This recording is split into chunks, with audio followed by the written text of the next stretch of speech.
তো বন্ধুরা, বঙ্গোপসাগরে লক্ষ্য করা গিয়েছে একটা শক্তিশালী ঘূর্ণাবর্ত, যেই ঘূর্ণাবর্তের জেরে এবারে নিম্নচাপ এবং নিম্নচাপের কারণে এবারে ব্যাপক আকারে বৃষ্টিপাত শুরু হতে চলেছে দক্ষিণবঙ্গের একাধিক প্রান্তে। এবং এই মুহূর্তে কারেন্ট সিচুয়েশনে আপনারা দেখতে পাচ্ছেন যে জঙ্গলপাড়া, সিঙ্গুর, মাসাত, আমতার আশেপাশের দিকগুলোর ক্ষেত্রে, এই এলাকাটার ক্ষেত্রে বৃষ্টিপাত হচ্ছে। কলকাতার ক্ষেত্রে আগামী কয়েক ঘন্টার মধ্যে বৃষ্টিপাতের সম্ভাবনা রয়েছে। চাকদার দিকটায় বৃষ্টিপাত হচ্ছে, বনগাঁর দিকটায় বৃষ্টিপাত হচ্ছে।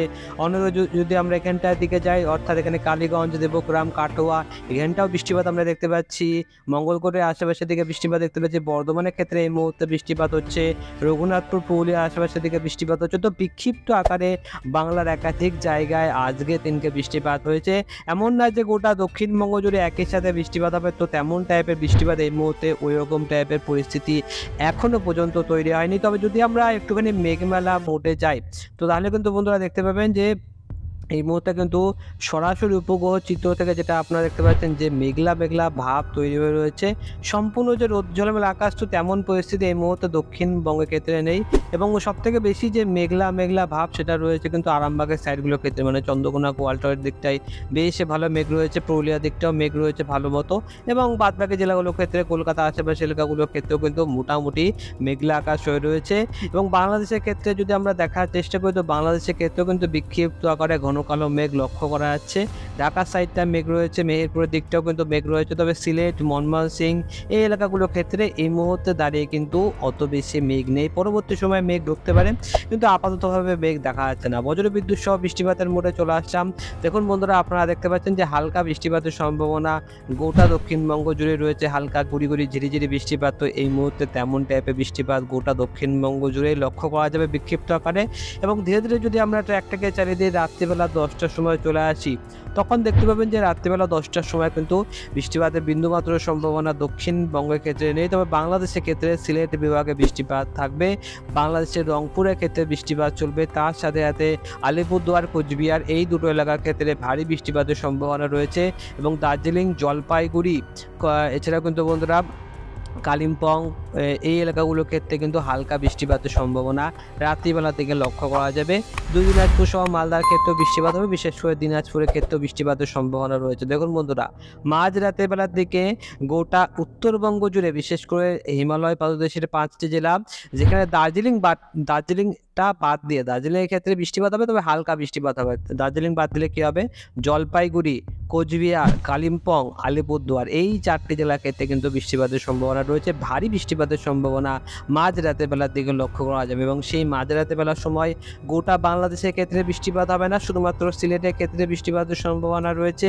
এবং এর সাথে সাথে গোটা দক্ষিণবঙ্গের ক্ষেত্রে কিন্তু বৃষ্টিপাতের তেমন কোনো বড়সড় সম্ভাবনা নেই। এখান থেকে আমরা ট্র্যাকটাকে চালিয়ে দিচ্ছি। এবং আলিপুর আবহাওয়া এই মুহূর্তে জানাচ্ছে যে মৌসুমী বায়ুর অক্ষরেখা রাঁচি, বালাসোর হয়ে দক্ষিণ পূর্বে এগিয়ে এসছে এবং পূর্ব মধ্য বঙ্গোপসাগর পর্যন্ত বিস্তৃত হয়ে রয়েছে। নতুন করে একটা ঘূর্ণাবর্ত সৃষ্টি হতে চলেছে। দেখুন বন্ধুরা, আপনারা কারেন্ট সিচুয়েশনে দেখতে পাচ্ছেন যে আগামী কালকের দিনকে ক্ষেত্রে আবারও মেঘলা মেঘলা ভাব তৈরি হবে এবং হালকা বৃষ্টিপাতের সম্ভাবনা গোটা দক্ষিণবঙ্গ জুড়ে।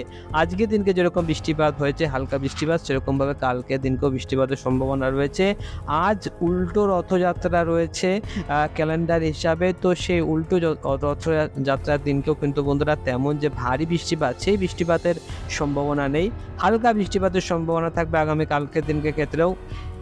দেখুন, আমরা ট্র্যাকটাকে চালিয়ে দিয়েছি এবং দেখতে পাচ্ছেন যে গোটা দক্ষিণবঙ্গ জুড়ে কিন্তু হালকা বৃষ্টিপাতেরই সম্ভাবনা দেখা যাচ্ছে। মাঝারি কিংবা ভারী বৃষ্টিপাত সেটারও সম্ভাবনা কিন্তু কম দেখতে পেয়েছি আমরা। অন্যদিকে বাংলাদেশের কথা বলে সেখানে খুলনা, বরিশাল এই দুটো এলাকার ক্ষেত্রে বৃষ্টিপাত থাকবে। মেহেরপুরের দিকটার ক্ষেত্রে বৃষ্টিপাতের সম্ভাবনা রয়েছে বেশ ভালো মতনভাবেই। এবং এখান থেকে আমরা এই মুহূর্তে ধীরে ধীরে ট্র্যাকটাকে চালিয়ে দেবো এবং আপনারা দেখতে পাবেন যে পরবর্তী সময়ে কিন্তু বৃষ্টিপাতটা আস্তে আস্তে কমতে আরম্ভ করে দেবে। তো এই মুহূর্তে নতুন একটা ঘূর্ণাবর্তের অঞ্চল তৈরি হয়েছে গাঙ্গেয় পশ্চিমবঙ্গ এবং সংলগ্ন ঝাড়খণ্ড এবং উড়িষ্যাতে। এই একটা ঘূর্ণাবর্ত রয়েছে, যার কারণে কিন্তু বন্ধুরা বৃষ্টিপাত ধীরে ধীরে বাড়বে। তবে উত্তরবঙ্গের ক্ষেত্রে কাল ক্রমশ বৃষ্টিপাত কমবে। বৃষ্টিপাতের পরিমাণ এবং ব্যাপকতা উত্তর পূর্ব ভারতের রাজ্যগুলোতে কিন্তু অতি বৃষ্টিপাত এবং প্রবল বৃষ্টিপাত হয়ে যাওয়ার সম্ভাবনা রয়েছে। অন্যদিকে বন্ধুরা, সোমবার ভারী বৃষ্টিপাতের সম্ভাবনা দার্জিলিং, আলিপুরদুয়ার এবং জলপাইগুড়ির ক্ষেত্রে রয়েছে।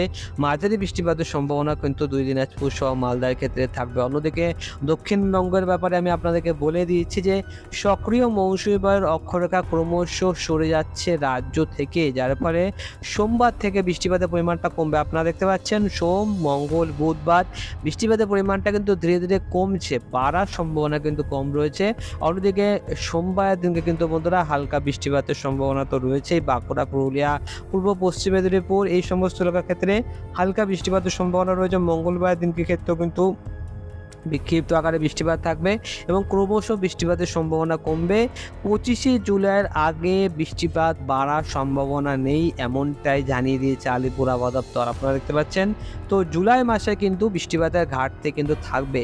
তো সামগ্রিকভাবে দক্ষিণবঙ্গে বৃষ্টিপাতের ঘাটতি থাকবে 47% মতো এবং উপকূলীয় জেলাগুলোর ক্ষেত্রে বৃষ্টিপাতের ঘাটতি সবথেকে বেশি থাকবে, প্রায় 54% মতো। অন্যদিকে পুরো গোটা দক্ষিণবঙ্গের মধ্যে বৃষ্টিপাতের সবথেকে বেশি ঘাটতি রয়েছে নদিয়ার ক্ষেত্রে। দক্ষিণবঙ্গের মধ্যে সর্বোচ্চ 56% বৃষ্টিপাতের ঘাটতি এই মুহূর্তে নদিয়ার ক্ষেত্রে রয়েছে। পশ্চিম মেদিনীপুরের ক্ষেত্রে সেটা 52%, মুর্শিদাবাদের 46%, পশ্চিম বর্ধমানে 34% এবং হুগলির ক্ষেত্রে কিন্তু বন্ধুরা 34% বৃষ্টিপাত দেখা যাচ্ছে। তো আপনারা দেখতে পারেন মঙ্গল, বুধ এবং বৃহস্পতিবার পর্যন্ত যে হালকা বৃষ্টিপাতের সম্ভাবনা থাকবে।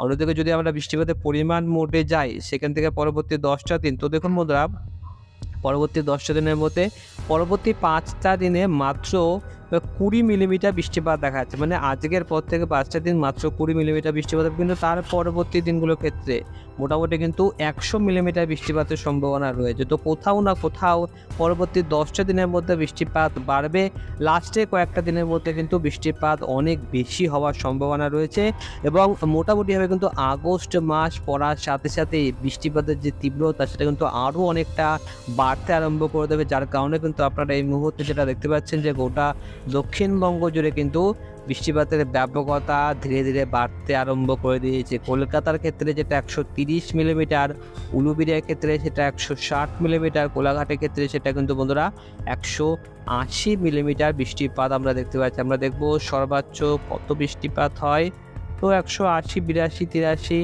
মিলিমিটার কিন্তু বৃষ্টিপাত আমরা দেখতে পাচ্ছি এই মুহূর্তে। অন্যদিকে উপকূলবর্তী এলাকার ক্ষেত্রে যেখানে বলা হয়েছিল যে বৃষ্টিপাত কম থাকবে সেখানেও কিন্তু বৃষ্টিপাত বাড়ছে এবং নদিয়ার দিকে যেখানে বৃষ্টিপাতের পরিমাণটা অনেকটা কম ছিল, কৃষ্ণনগরের ক্ষেত্রে দেখুন 114 মিলিমিটার, রানাঘাটের ক্ষেত্রে কিন্তু 110 মিলিমিটার বৃষ্টিপাতের সম্ভাবনা রয়েছে। বর্তমানে রানাঘাটের ক্ষেত্রে মাত্র 20 মিলিমিটার বৃষ্টিপাতের সম্ভাবনা আগামী 5টা দিনের মধ্যে হলেও তার পরবর্তী 5টা দিনে কিন্তু দক্ষিণবঙ্গ জুড়ে কিন্তু ব্যাপক আকারে মুষলধারায় ভারীতে গতিবাড়ি বৃষ্টিপাতের সম্ভাবনা থাকবে। পুরুলিয়ার ক্ষেত্রেও 130 মিলিমিটার বৃষ্টিপাতের সম্ভাবনা থাকবে এবং বাংলাদেশের তুলনায় দক্ষিণবঙ্গের ক্ষেত্রে কিন্তু অ্যাভারেজ গড় বৃষ্টিপাতের পরিমাণটা বেশি হবে আগামী 10টা দিনের মধ্যে। তো আপনারা এটা ভেবে মন খারাপ করবেন না যে এই মুহূর্তে বৃষ্টিপাত হচ্ছে না, কিন্তু পরবর্তী কয়েকটা দিনের মধ্যে কিন্তু বৃষ্টিপাত হওয়ার সম্ভাবনা সব থেকে বেশি রয়েছে। তো এই মুহূর্তে আলিপুর আবহাওয়া দপ্তর যেটা জানাচ্ছে যে বৃষ্টিপাতের ঘাটতি কিছুটা কম থাকবে, তারপর থেকে কিন্তু বৃষ্টিপাতের ঘাটতি ধীরে ধীরে কমতে আরম্ভ করে দেবে এবং মোটামুটিভাবে কিন্তু আপনারা বলতে পারেন যে এই জুলাই মাসের তৃতীয় কিংবা চতুর্থ সপ্তাহে কিন্তু বন্ধুরা আপনারা বলতে পারেন যে ব্যাপক আকারে ভারী বৃষ্টিপাত গোটা দক্ষিণবঙ্গ জুড়ে লক্ষ্য করা যাবে। এবং এই মুহূর্তে আমরা যদি একটুখানি চলে যাই বায়ুর ঝাপটা মোডে আপনারা কিন্তু আরও একটা জিনিস দেখতে পাবেন যে একটা দমকা বাতাসের এফেক্ট ধীরে ধীরে তৈরি হচ্ছে এবং এই জায়গাটার ক্ষেত্রে কিন্তু একটা ঘূর্ণাবর্তের মতন সিচুয়েশন তৈরি হচ্ছে। যদিও বা এখনো পর্যন্ত ঘূর্ণাবর্তের সিচুয়েশনটা তৈরি হয়নি, কিন্তু যেটা আপনারা দেখতে পাচ্ছেন যে এই জায়গাটার ক্ষেত্রে কিন্তু একটা শক্তিশালী ঘূর্ণাবর্তের সিচুয়েশন তৈরি হচ্ছে। পরবর্তী সময়ে এটা ঘূর্ণিঝড়ে পরিণত হয় নাকি এটা ঘূর্ণাবর্তেই পরিণত হয়ে থাকে সেটা আমরা দেখব।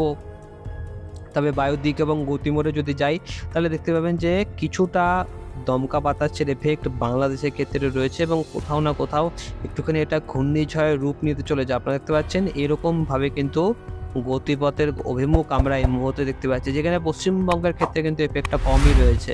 বাংলাদেশের ক্ষেত্রে এইটুকু এলাকায় সব থেকে বেশি এফেক্ট পড়ে রয়েছে। যদি আমরা ওই এলাকাটার ক্ষেত্রে একটু জুম ইন করি তাহলে দেখতে পাবেন যে কুমিল্লা, সেনবাগ, ফটিকছড়ি উপজেলা এই সমস্ত এলাকার ক্ষেত্রে কিন্তু বন্ধুরা বেশ ভালোই এফেক্ট লক্ষ্য করা যাচ্ছে। প্রায় 67 কিলোমিটার প্রতি ঘন্টা গতিবেগ রয়েছে। ম্যাক্সিমাম গতিবেগের কথা বললে সেখানে কিন্তু গতিবেগটা বন্ধুরা প্রায় ৯৪-৯৫ কিলোমিটার প্রতি ঘন্টা গতিবেগ পৌঁছে যাচ্ছে। তো ধীরে, ধীরে বৃষ্টিপাতের পরিমাণটা অল্প, অল্প করে বাড়তে আরম্ভ করে দেবে। তার সাথে, সাথে কিছুটা দমকা বাতাসের ইফেক্টও আমরা এই মুহূর্তে দেখতে পাচ্ছি। তো আজকের এই ভিডিওটা কেমন লাগলো অবশ্যই আপনারা কমেন্ট বক্সে কমেন্ট করতে ভুলবেন না। আপনাকে অসংখ্য, অসংখ্য ধন্যবাদ এই ভিডিওটা শুরু থেকে শেষ পর্যন্ত দেখার জন্য।